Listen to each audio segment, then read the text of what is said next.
دوستو ساتھی السلام علیکم. میں اپنے چینل دستک ود افتخار مرزا کے ساتھ آپ کی خدمت میں حاضر ہوں. گزارش ہے کہ میرے چینل کو سبسکرائب کریں، اپنی قیمتی رائے سے مستفید کریں تاکہ میں اپنے چینل میں بہتری لا سکوں. تو جیسا کہ آپ کے علم میں ہے کہ پاکستان میں سیاسی درجہ حرارت انتہائی بلند ترین سطح پر ہے، جہاں پر اپوزیشن کول اینڈ کام رہ کر اور پروفیشنلی طریقے سے پولیٹیکلی اپنی موو کو لے کر آگے چلی ہے، وہاں پر حکومتی صفوں میں کھلبلی مچی ہوئی ہے. آج کا ویلاگ بڑا انٹرسٹنگ ہے اور بڑا انفارمیٹو بھی ہوگا کہ جو بلاول بھٹو نے دھمکی دی ہے، مشروط دھمکی اسپیکر کو اسمبلی کا اجلاس ملتوی کرنے کی صورت میں وہ کیا کر سکتے ہیں، اس کا بھی میں ذکر کروں گا اور حکومتی رد عمل کا بھی ذکر کروں گا. مگر اس سے پہلے جو حکومت کی صورتحال ہے اس کو میں ذرا ان الفاظ میں بیان کرنا چاہوں گا کہ حکومت کی حالت اس شخص کی ہے کہ جس شخص کے شلوار کے اندر چوہا چھوڑ دیا جائے، بھوکا چوہا، اور شلوار کو اوپر نیچے سے بند کر دیا جائے، پانچے بھی بند کر دیجیے، اوپر بھی ظاہر ہے کہ شلوار بند ہوتی ہے، تو وہ چوہا جب بھاگم دوڑ کرتا ہے اور جو کھلبلی اس شخص کو مچی ہوتی ہے، حکومت کی حالت بالکل ایسے ہی ہے. آپ اس کو ذرا امیجن کر کے دیکھ لیں تو آپ کو پتہ چل جائے گا کہ ڈے ون سے جیسے ہی تحریک عدم اعتماد کا اعادہ کیا اپوزیشن نے کہ ہم داخل کریں گے، پہلے تو ان کو یہ کھلبلی مچی ہوئی تھی کہ یہ داخل کیوں نہیں کر رہی، اور اس کے بعد جب یہ تحریک عدم اعتماد داخل ہو گئی تو پھر حکومتی جو ہے نا، یہ آپ دیکھیں، آپ آبزرو کریں کہ روز بروز ایک کبھی یہ دھمکی دے رہے ہیں، کبھی یہ پاؤں پر پڑ رہے ہیں، کبھی یہ کر رہے ہیں، کبھی لوگوں کو اکسا رہے ہیں کہ یہ کرو وہ کرو. تو اس طرح کی جو ہے نا یہ صورتحال ہے حکومت کی. اور اسپیکر جو ہے نا یہ ہمیشہ غیر جانبدار ہوتا ہے، آل دو کہ وہ اسپیکر بننے سے پہلے وہ اپنی پارٹی کا رکن ہوتا ہے. یہ مینڈیٹری تو نہیں ہے کہ وہ اپنی پارٹی کی رکنیت سے وہ ریزائن کرے، تو مگر یہ ہے، یہ ٹریڈیشن ہے کہ جب بھی کوئی اسپیکر بنتا ہے وہ امپارشل ہوتا ہے کیونکہ وہ ہاؤس کو ریپریزنٹ کرتا ہے. مگر تحریک انصاف کی کلا ہی نرالی ہے. یہ پارٹی شروع سے ہی ڈس انفارمیشن پر چلی ہوئی ہے، کارکردگی ان کی ہے نہیں ہے، یہ انفیشینٹ پیپل ہیں اور اس کے حساب سے یہ چل رہے ہیں ڈس انفارمیشن کے طور پر. تو جیسے کہ آپ نے ایک کلیاں ڈرامہ دیکھا ہوگا، اس کے اندر ایک کردار ہوتا ہے انفیشینٹ کراکری. تو یہ ایک بڑا معروف جو ہے نا وہ ڈائلیگ تھا. تو یہ ڈائلیگ جب بچوں کے پروگرام میں ہم بچپن میں سنتے تھے تو اس وقت یہ مجھے تحریک انصاف پر پورا اترتا نظر آ رہا ہے. تو ان کے اپنے گھر کے اندر لڑائیں پڑی اور اپوزیشن ان کے اوپر تابڑ توڑ حملے کر رہی ہے، مگر وہ رد عمل کے طور پر حملے کر رہی ہے کیونکہ بظاہر یہی نظر آ رہا ہے کہ تحریک عدم اعتماد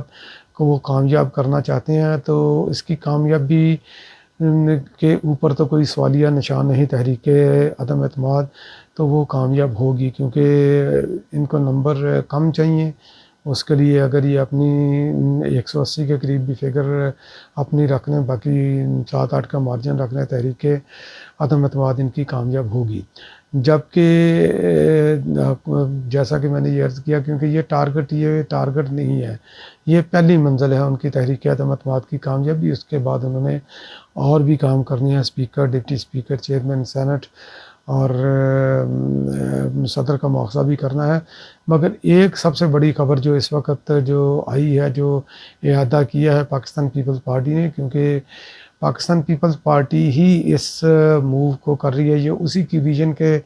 مطابق جو ہے نا تحریک عدم اعتماد کو اپوزیشن لے کر آگے بڑھ رہی ہے. اور اس وقت اپوزیشن ایک مٹھ ہو کر شیشہ پلائی دیوار کی طرح جو ہے نا وہ فوکس رکھے ہوئے تحریک عدم اعتماد پر، وہ اپنی اٹینشن ادھر ادھر ڈائیورٹ نہیں کر رہے. جبکہ ابھی تحریک عدم اعتماد تو یہ پروسیس میں ہے، تو اسی کے ساتھ ساتھ ہی انہوں نے گورنمنٹ کو یہ چیلنج کر دیا ہے کہ تحریک انصاف کے سب سے مضبوط قلعے کے اندر، میرا مطلب کے پی کے ہے، تو جہاں پر ان کی 2013 سے حکومت ہے، تو اس کے اندر جو ہے نا بھی انہوں نے وہ دراڑیں ڈال دی ہیں اور تحریک عدم اعتماد وہاں پر بھی آئے گی، کیونکہ اگر تحریک عدم اعتماد فیڈرل مرکز میں کامیاب ہونے کی صورت میں اگر کوئی ایسی صورتحال بنتی ہے کہ ارلی الیکشن کی، تاکہ اس کے بعد تمام صوبائی حکومتوں پر اپوزیشن کا اختیار ہو کہ وہ اپنی مرضی سے چاہے تو اسمبلیوں کی ٹرم پوری کریں، چاہے اسمبلیاں ارلی ٹرمینیٹ کر کے ڈیزالو کر کے تو الیکشن کی طرف چلے جائیں اپنے کنسنسس بلڈ کر کے۔ تو گورنمنٹ کے لیے پہلے گورنمنٹ کو مرکز میں سنبھالنا نہیں جا رہا تھا تحریک عدم اعتماد، ابھی انہوں نے گورنمنٹ کو فکر لگا دی ہے KPK میں۔ تو اس وقت جیسا کہ آپ روز گورنمنٹ کی بدلتی ہوئی سٹیٹمنٹ سے اندازہ لگا رہے ہیں، گورنمنٹ اپنا سٹینس جو ہے نا وہ چینج کر رہی ہے۔ تو اسپیکر جو ہے نا یہ غیر جانبدار شخص ہوتا ہے، مگر اس وقت اسپیکر کا رول غیر آئینی ہے اور گورنمنٹ کی سائڈ پر اوپنلی کھڑا ہے، ممبران کو منانے کے لیے بھی وہ اپنے طور پر تگودو کر رہے ہیں، جو کہ ویزیبل بھی ہے، الزام نہیں، تو یہ ویزیبل چیزیں ہیں۔ تو اسپیکر صاحب نے یہ فرمایا تھا کچھ دن پہلے، ایک دو دن پہلے، کیونکہ یہ day by day hour by hour جو ہے نا یہ صورتحال پاکستان میں سیاسی صورتحال چینج ہو رہی ہے۔ اسپیکر نے یہ فرمایا تھا کہ میں اسپیکر ہوں، یہ میرا اختیار ہے کہ میں اسمبلی کا اجلاس بلا کر اس کو غیر معینہ مدت کے لیے ملتوی کر سکتا ہوں، مگر یہ ہے کہ یہ اپنے بندوں کو بھی، جو ان کے قوم یوتھ جو ان کو فالو کر رہی ہے، یہ ان کو بھی بیچاروں کو ڈس انفارمیشن دیتے ہیں، اسی بیس کے اوپر وہ بیچارے بحث کرتے ہیں لوگوں کے ساتھ اور ذلیل و خوار بھی ہوتے ہیں۔ تو اسپیکر کا یہ رائٹ غیر معینہ مدت کے لیے اجلاس کو ملتوی کرنا اس وقت تک اس وقت معلق ہو جاتا ہے جب تحریک عدم اعتماد کی ریکوزیشن اس کے پاس آ چکی ہو۔ تو تحریک عدم اعتماد اس کے پاس آ چکی ہے، وہ اجلاس کو ملتوی نہیں کر سکتا ہے، گورنمنٹ راہ فرار اختیار کرنا چاہتی ہے۔ تو جب یہ بات اپوزیشن کے قریب پہنچی اور بلاول بھٹو نے اس کے اوپر ایکشن لیتے ہوئے اپوزیشن کے ساتھ مشاورت کر کے بلاول بھٹو نے یہ پہلا سٹیپ لیا اور اس نے ایک بہت بڑا اگر لگا کر اس نے مشروط سٹیٹمنٹ دی ہے۔ تو جو گورنمنٹ ہے، گورنمنٹ نے اس کا پہلے پارٹ کو اگنور کر کے دوسرے پارٹ کو، اگر کے بعد والے پارٹ کو فوکس کر لیا ہے۔ تو بلاول بھٹو نے یہ فرمایا تھا اپنی سٹیٹمنٹ میں کہ اگر اسپیکر قومی اسمبلی آئندہ کی اجلاس کے، جو کہ 7 دن کے اندر اس نے بلانا ہوتا ہے اجلاس، ٹھیک ہے، تو اس کا ٹائمنگ بنتا ہے 21 کو، اگر لاسٹ دن ہے 8 مارچ سے لے کر 21 14واں دن بنتا ہے اسمبلی کا اجلاس بلانے میں، تو 21 کو تو لازمی ان کو اجلاس بلانا پڑے گا۔ اگر وہ 21 کو اجلاس بلا کر وہ اگر اس طرح کی کوئی شرارت کرتا ہے تو کہ وہ اجلاس غیر معینہ مدت کے لیے ملتوی کرتا ہے، تو اس صورت میں بلاول بھٹو نے اسپیکر کو دھمکی دی ہے کہ اگر آپ ایسا کریں گے، ہمارے آئینی حق کے ساتھ آپ کھلواڑ کریں گے، تو ہم پھر دیکھیں گے کہ OIC کی کانفرنس قومی اسمبلی میں کیسے ہوتی ہے، کیونکہ انہوں نے وہ اس کا وینیو قومی اسمبلی رکھا ہوا، حالانکہ اسلام آباد میں کنونشن سینٹر بھی ہے، یہ وہاں پر بھی کر سکتے تھے، مگر گورنمنٹ خود جو ہے نا یہ رکھنا ڈال رہی ہے، یہ فتنے ڈال رہی ہے۔ تو فتنہ اگر گورنمنٹ خود ہے، اپنے فتنے وہ دوسرے کے اوپر وہ ڈال کر، دوسرے کے اوپر جو ہے نا مدعا ڈال کر، تو اس طرح پرٹینڈ کر رہے ہیں کہ ہم بڑے معصوم ہیں، اور اپوزیشن اور خصوصی طور پر کیونکہ پاکستان پیپلز پارٹی اس ساری موو کی جو ہے نا وہ اس نے چاک آؤٹ کیا، اس نے پلان کیا، اسی پلان کے پیچھے اپوزیشن کھڑی ہے، ماسٹر مائنڈ پاکستان پیپلز پارٹی ہے، اس لیے نیازی کے ٹارگٹ پر بھی پاکستان پیپلز پارٹی سر فہرست ہے، تو جس کا وہ اعادہ بھی متعدد بار کر چکا ہے۔ تو OIC کے حوالے سے انہوں نے بڑی ادھر ادھر کی جو ہے نا یہ باتیں کی، تو مگر یہ ہے کہ ان کو یہ یاد رکھنا چاہیے کہ بلاول بھٹو کی سٹیٹمنٹ اگر کے ساتھ مشروط ہے، تو اگر کوئی فتنہ ہوا اس طرح کا تو اس کے ذمہ دار 100% جو ہے نا حکومت ہوگی۔ اگر اسپیکر اسمبلی 21 کو اجلاس بلاتا ہے ٹھیک ہے، ان کا ابھی تک کوئی ارادہ لگ نہیں رہا، مگر اگر 21 کا اجلاس بلا کر وہ ڈیٹ دے دیتا ہے کہ چلے جی یہ میں 24 کو یا 25 کو میں اسمبلی کا نو کانفیڈنس موشن کے لیے ہم اجلاس دوبارہ بلائیں گے، تو میرا نہیں خیال کہ اس کے بعد پھر اپوزیشن کے پاس کوئی جواز رہے گا، اور نہ ہی اپوزیشن کوئی اس طرح کی حرکت کرے گی کہ اس اجلاس کو وہ ڈسٹرب کرے، اور نہ ہی وہ کرنا چاہتے ہیں۔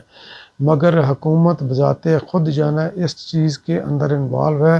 اس کی اسٹریٹجی یہ ہے کہ آئینی طریقے سے وہ تو عدم اعتماد کو نپٹ نہیں سکتے، تو ان کی اسٹریٹجی یہ ہے کہ کنفرنٹریشن کی طرف جو ہے نا وہ لے کر جائے سوسائٹی کو، معاشرے کو۔ تو وہ ایم این ایز کے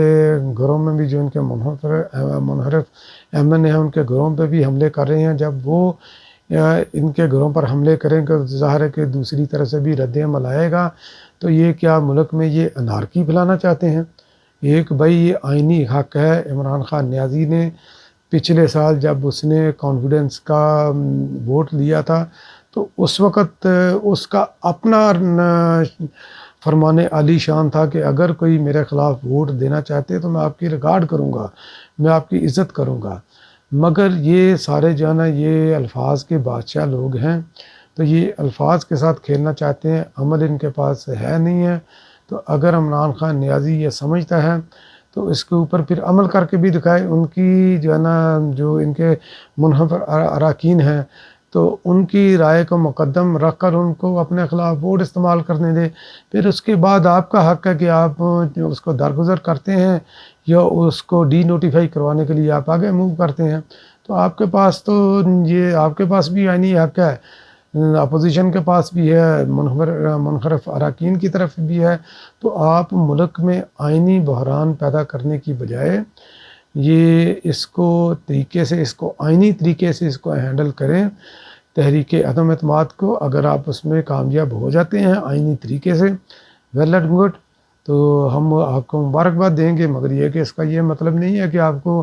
پھر وہ گراؤنڈ آپ کو فری مل جائے گی کہ آپ جس طرح مرضی آپ پلے کریں، تو اپوزیشن تو پھر بھی اپنا رول ادا کرتی رہے گی۔ تو اس وقت اگر آپ کے پاس نمبر پورے نہیں ہیں، آپ نے اپنے 14 ایم این ایز کو جو ہے نا وہ نوٹس بھی بھیجے ہیں کہ آپ نے ایکسپلینیشن ان سے مانگی ہے کہ آپ جو ہے نا اپوزیشن کے ساتھ مل گئے ہیں۔ آپ کی تعداد ہے 178 اور 172 جو ہے نا یہ سمپل میجارٹی ہوتی ہے اسمبلی کے لیے۔ اگر 178 سے وہ 14 بندے نکال دیں، کیونکہ اتحادی تو ابھی ہیں ہی سائڈ پر نا، تو ان کو ذرا سائڈ پر رکھیں۔ تو میں اتحادی ملا کر 178 کہہ رہا ہوں، تو 14 اگر آپ کے اپنے بندے نکل گئے آپ کے پاس، تو پھر بھی جو ہے نا یہ سمپل میجارٹی بھی نہیں رہتی، آپ کی میجارٹی اتحادیوں کو ملا کر 164 ہو جاتی ہے۔ تو آپ کو تو ریزائن کے علاوہ آپ کے پاس کوئی آپشن ہی نہیں بچتی۔ تو پتہ نہیں آپ کا وکیل کون ہے اور کس طرح کی آپ کو یہ مشیر ہیں، آپ کو غلط مشورے دے کر آپ کو دن بے دن جو ہے نا یہ بند گلی کی طرف آپ کو دھکیلے ہیں۔ اور یہ ثابت ہمارا تو خیر پہلے بھی یقین تھا، تو اب یہ قوم کو بھی یہ یقین ہو چلا ہے کہ عمران خان نیازی کو کوئی ویژن نہیں ہے، یہ کان کا کچا بندہ ہے، جس طرح کو دوسرا ان کو لگاتا ہے تو اسی کے جو ہے نا وہ ساتھ چل پڑتے ہیں۔ جیسے وہ کہتے ہیں کچھ نہیں اپنے پلے، تو ان کے پلے اپنے کچھ بھی نہیں ہے، جو بھی باتیں کرتے ہیں اس کے پیچھے چلے جاتے ہیں۔ تو تحریک عدم اعتماد کو آئینی طریقے سے حل کریں، اور پاکستان کو کنفیڈریشن سے بچانا اور آئینی بحران کی طرف نہ لے کر جانا، یہ حکومت وقت کی ذمہ داری ہے، حکومت آنی جانی چیز ہے۔ تو آپ کے لیے یہ آخری موقع ہے حکومت کرنے کا، اس لیے ڈوبتے بندے کی طرح آپ جو ہے نا یہ ہاتھ پاؤں مار رہے ہیں، آپ کو اچھے برے کی تمیز نہیں ہے، آئین کی یا قانون کی کس طرح آپ بے حرمتی کر رہے ہیں اس کا بھی آپ کو ادراک نہیں۔ تو خدارا پاکستان پر رحم کرے، پاکستانی عوام پر رحم کریں، اور کنفرنٹریشن کی طرف نہ جائیں، اس کو آئینی طریقے سے اس کو نپٹیں۔ تو یہی ہم سب کی بہتری ہے اسی میں۔ تو اسی کو بحیثیت ایک پاکستانی ہمیں اسی کو پروموٹ کرنا چاہیے، ہر طرف جو ہے نا ان بندوں کو اپنی آنکھیں کھول کر ایکسپوز کرنا چاہیے جو کہ آئینی بحران پیدا کرنا چاہتے ہیں ملک کے اندر۔ اور اس وقت صرف ایک ہی پارٹی ہے تحریک انصاف اور اس کے ساتھ جو ہے نا یہ شیدہ ٹلی، یہ ملک میں آئینی بحران پیدا کرنا چاہتے ہیں۔ باقی جتنی دیگر پارٹی ہیں جو حکومت کے سابقہ اتحادی بھی ہیں، اپوزیشن کی تمام پارٹیاں بھی آئینی طریقے سے اس کو نپٹنا چاہتی ہیں، اور یہی واحد حل ہے، آئینی طریقہ ہے۔ اس کے مطابق اگر ہم چلیں گے، ہم سب کی فلاح ہے، پاکستان کی بہتری ہے، تو پاکستان کی بہتری ہم سب کی بہتری ہے۔ پاکستان زندہ باد۔